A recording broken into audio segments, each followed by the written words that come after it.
नमस्कार साथियों, जय हिंद, जय हिंदी, जय चंबल, जय संबल। दादा प्रकाश मिश्र जी को ग्वालियर चंबल अंचल में कौन नहीं जानता होगा, सभी लोग जानते हैं। कविवर दादा श्री प्रकाश मिश्र जी एक समृद्ध काव्य परंपरा विरासत में मिली है।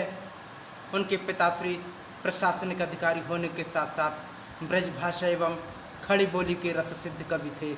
श्री हरस्वरूप मिश्र जी हरेश के नाम से वे समकालीन साहित्यकारों के बीच लोकप्रिय रहे। उनके बड़े भाई स्वर्गीय आनंद मिश्र जी, जिनके नाम से ग्वालियर में कवि आनंद मिश्र मार्ग है, वे राष्ट्रीय स्तर के अत्यंत प्रसिद्ध कवि थे। मात्र 28 वर्ष की उम्र में हिंदी कविता का प्रतिष्ठित देव पुरस्कार प्राप्त होने पर उन्होंने एक कीर्तिमान स्थापित किया था।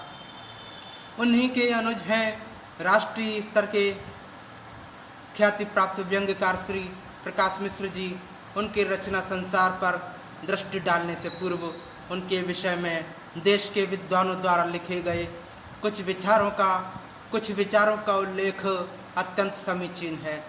श्री प्रकाश मिश्र जी हिंदी के नवोन्मेषी सर्जक हैं। दादा श्री प्रकाश मिश्र जी की रचनाओं में जिंदगी के सभी आयामों का मार्मिक चित्रण मिलता है, जिसका मूल स्वर संवेदनाएं हैं। अपनापन एवं सहानुभूतियों पर आक्रमणकारी रुख अपना करके व्यंग्यों की मार्मिकता से मानवीय मुक्ति संदेश सुनाना ही उनकी सर्जना की मूल भावभूमि है। कविवर दादा श्री प्रकाश मिश्र जी को ग्वालियर ने अपनी मिट्टी में छान कर रोपा, खाद दी। आज समूचा भारतवर्ष दादा श्री प्रकाश मिश्र जी के काव्य की बौछार में नहाया हुआ है। पूरे ग्वालियर में हमें उनके सानिध्य में जब काव्य पाठ करने का अवसर मिलता है तो हमें बस गर्व की अनुभूति होती है कि दादा की उपस्थिति में हम कविता बोल रहे हैं। दादा श्री प्रकाश मिश्र जी बचपन में खामोश बालक थे, अंतर्मुखी स्वभाव के थे। प्रकाश मिश्र जी बुदबुदाते नहीं अपितु दहाड़ते हैं, बहुत तेज बोलते हैं। कवि सम्मेलनों में जो लोग सुनते हैं उनको तो दूर दूर तक आवाज़ आती है। कोई कोना ऐसा नहीं होता कि उनकी आवाज़ नहीं पहुँचे। बहुत तेज आवाज़ में काव्य पाठ करते हैं दादा श्री प्रकाश मिश्र जी। आम आदमी की तड़प, दहकन, वेदना व अंगारे उनके चक्षुओं में हैं। प्रकाश मिश्र जी की कविताओं में गहरे युगबोध के दर्शन होते हैं। दादा प्रकाश मिश्र जी की रामदीन की सशक्त कविता है, जिसमें अद्यतन समाज की शिथिलता दिखती है। रामदीन की माँ का बिखर बिखर कर रेशा रेशा हुई रामदीन की माँ सारा जीवन चुमती हुई, आज सिला है कल छुई छुई, आज सिला है कल छुई छुई। उसकी गंगाराम जो कालकोरस थे, आज हुए एक तारे। उसकी गंगाराम जो कालकोरस थे, आज हुए एक तारे। गंगाराम पढ़ करके लगता है कि दादा श्री प्रकाश मिश्र जी सभी पाठकों को पर्दे पर पीड़ा का विहंगम दृश्य दिखा रहे हैं। दादा श्री प्रकाश मिश्र जी को जीवन स्वेटर रचना पढ़ना अच्छा लगता है। जैसे कोई फ़ोन पर पूरे देश के ताने बाने, बुनाई और उल्टे सीधे फंदों की बनावट की शिकायत करते हुए कोस रहा हो नहीं सके सपने पूरे, हाथों में रह गई सलाइयाँ। हो नहीं सके सपने पूरे, हाथों में रह गई सलाइयाँ। फंदे सीधे उल्टे हो गए, फंदे सीधे उल्टे हो गए, कथा हुई खुशी की शहनाइयाँ। फंदे सीधे उल्टे हो गए, कथा हुई खुशी की शहनाइयाँ। सोचता हूँ कि व्यथा शब्द रख सकते तो उनका जीवन सड़क पर फपकारता हुआ सांप सा दिखाई देता। शब्द चयन बेजोड़ है, कोल्हू का बैल प्रतीत होकर उनकी कहीं तुम रचना देश की अनुपलब्धियों की छोटी सी डायरी लगती है। वे आदमी को आत्मा का छंद मानते हैं।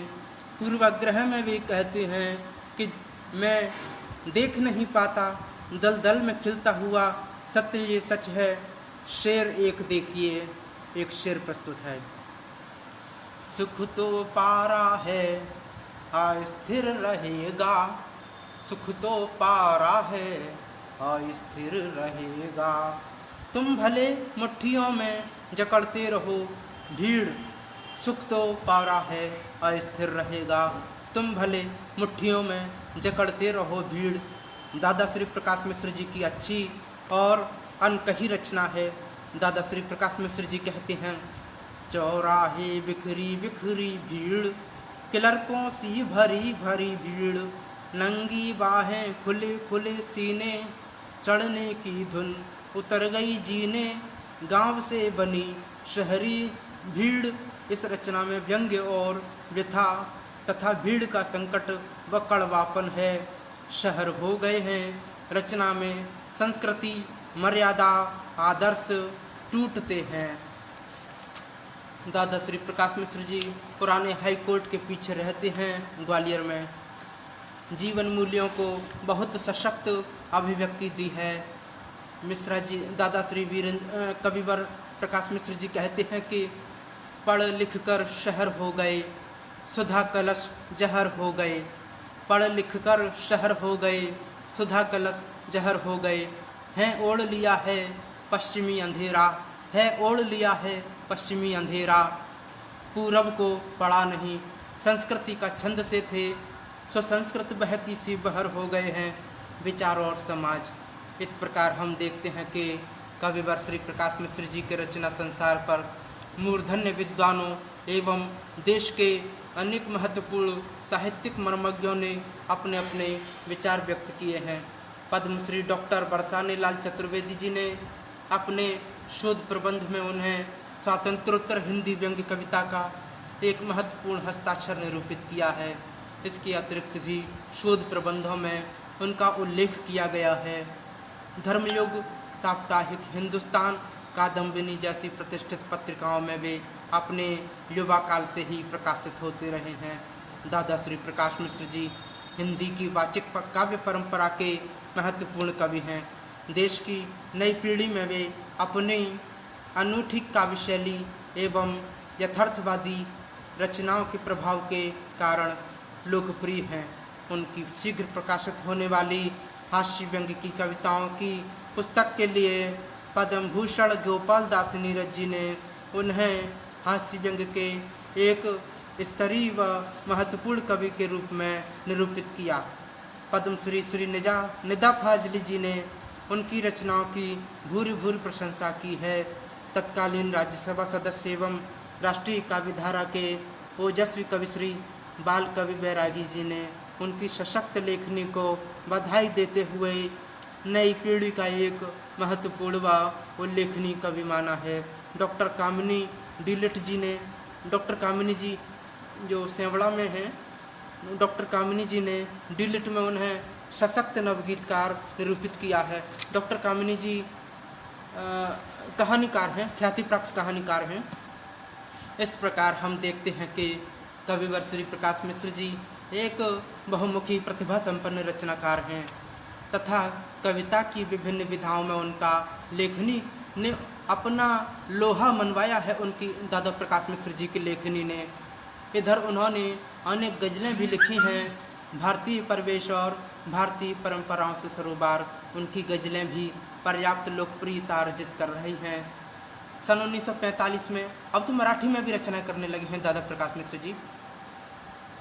सन 1945 में ग्वालियर में जन्मे श्री प्रकाश मिश्र जी अपने छात्र जीवन से ही लोकप्रियता के शिकार पर हैं। और एक बात और कहना चाहूँगा, जो MLB कॉलेज ग्वालियर के स्टूडेंट हैं, दादा प्रकाश मिश्र जी उनके सीनियर हैं। सन 1945 में ग्वालियर में जन्मे श्री प्रकाश मिश्र जी अपने छात्र जीवन से ही लोकप्रियता के शिखर पर हैं। लोकप्रियता के शिखर पर 1945 से ही हैं। उन्हें अनेक बार उनकी काव्य साधना के लिए पुरस्कृत एवं सम्मानित किया गया है। छोटा सा व्यंग्य बहुत चुटीला है कि इस पढ़े लिखे कल्चर्ड जंगल में उसूल और ईमानदारी को जीना, इस पढ़े लिखे कल्चर्ड जंगल में उसूल और ईमानदारी को जीना, यानी फटी हुई कमीज को बार बार सीना। इस पढ़े लिखे कल्चर्ड जंगल में उसूल और ईमानदारी को जीना, यानी फटी हुई कमीज को बार बार सीना। सचमुच बड़ा मुश्किल काम है, मगर जो कह रहे हैं उन्हें मेरा प्रणाम है। अतीत बोध में तो प्रकाश मिश्र जी की आस्था चीख पड़ी है। माय डियर प्रकाश, व्यवहारिक ज़िंदगी जियो, मरे हुए सपनों के सिरहाने बैठकर चाय और सिगरेट पियो। माय डियर प्रकाश, व्यवहारिक ज़िंदगी जियो, मरे हुए सपनों के सिरहाने बैठकर चाय और सिगरेट पियो। चाय चाय और सिगरेट पियो। उनकी यह अतीत से दूर जाने की चीख पुकार दूर से सुनाई आती है। ऊंचाई का मोहभंग पूरा समाज भोग रहा है। हिंदी या अंग्रेजी, उर्दू या उड़िया, जाने क्यों दर्पण से लड़ती है चिड़िया। एक परिस्थिति में वे अपने सामने जो चेहरे देखते हैं, वे सब तुतलाते भविष्य की चिंता में, वे सब तुतलाते भविष्य की चिंता में डूबे हुए चेहरे हैं। दर्द की दुभाषी प्रकाश मिश्र जी ने बहुत लापरवाही से मन की बात लिखी है। कथा वस्तु करुणा दुख शीर्षक कहानी का संगम है। हम जैसे आग और पानी का आँखों से नहीं कभी छलके गीतों में बहते हैं हम। आओ पता पूछ लेना, दुख के घर में रहते हैं हम। दादा प्रकाश मिश्र जी के व्यंग में पैनापन है, धार है। दादा प्रकाश मिश्र जी का काव्य छंद लखेश्वरवाड़ी ने वरदानों का पारिवारिक बीज बोया है। दादा श्री प्रकाश मिश्र जी ने एक गीत लिखा, वे तबला बजा रहे हैं, मैं कलम की जादूगरनी देखने लायक है। वे तबला बजा रहे हैं, मैं, एक गीत है उनका, वे तबला बजा रहे हैं, उसमें कलम की जादूगरनी देखने लायक है। वे 80 बरस की उंगलियों से भागते हुए घोड़े और जागती हुई नदी को लगातार लजा रहे थे। लगातार अचानक रफ्तार तेज हुई, अचानक रफ्तार तेज हुई और ठहक गई।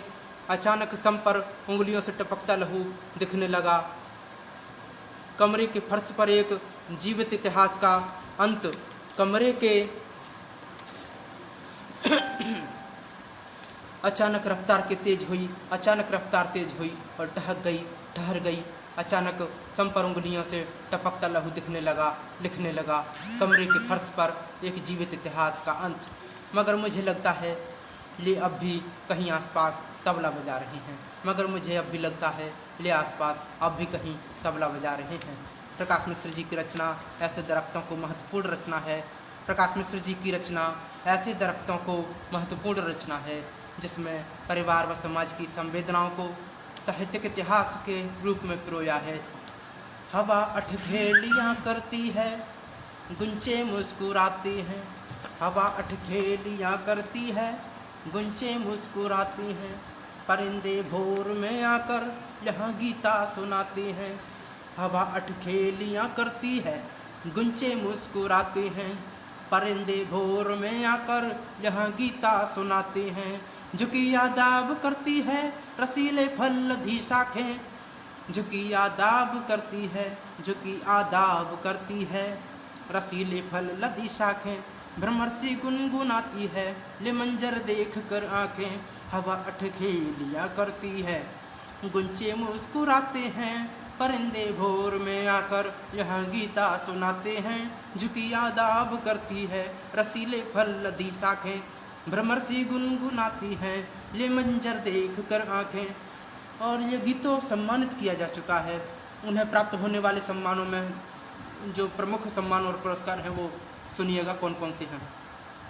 कविवर भवानी प्रसाद मिश्र काव्यालंकरण सम्मान, कविवर आनंद मिश्र स्मृति राष्ट्रीय काव्य पुरस्कार, मध्य भारतीय हिंदी साहित्य सभा द्वारा हिंदी सेवी सम्मान, मध्य भारतीय हिंदी साहित्य सभा द्वारा हिंदी सेवी सम्मान, और भी बहुत सम्मान पुरस्कार उनको मिले हैं, प्राप्त हुए हैं।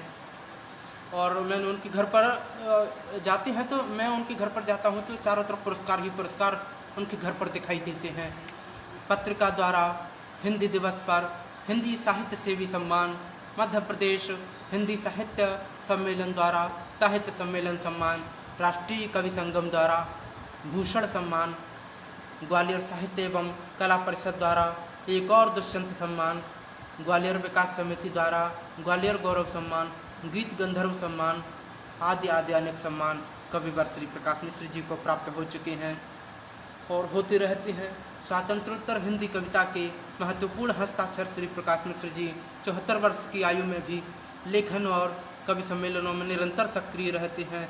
देश विदेश में उनकी कविता ने लोकप्रियता अर्जित की है। उनका रचना संसार संक्षिप्त शोध पत्र में समेटने की यह एक अकिंचन प्रयास है। उन्हें समेटा नहीं जा सकता, बहुत लिखा है उन्होंने। अप्रकाशित कृतियाँ, अप्रकाशित ग्रंथ बहुत है उनका लिखा हुआ, अप्रकाशित बहुत है, प्रकाशित कम हो पाया है। उनका रचना संसार संक्षिप्त शोध पत्र में समेटने का यह अकिंचन प्रयास है, किंतु उनके समग्र व्यक्तित्व एवं कृतित्व को इतने संक्षेप में समेटना एक कठिन और दुरूह कार्य लगता है। दादा श्री प्रकाश मिश्र जी के श्री चरणों को नमन करते हुए आज के वीडियो को समाप्त करते हैं, और इसी तरह हमारे YouTube चैनल को भी लाइक शेयर सब्सक्राइब करते रहें। जय हिंद, जय हिंदी, जय चंबल, जय संबल। हमारे अंचल के साहित्यकारों को स्कूल, कॉलेज, यूनिवर्सिटी के पाठ्यक्रम में शामिल किया जाए, इस मुहिम में आप भी जुड़ें। धन्यवाद, धन्यवाद, शुक्रिया, शुक्रिया। जय चंबल, जय संबल, जय हिंद, जय हिंदी।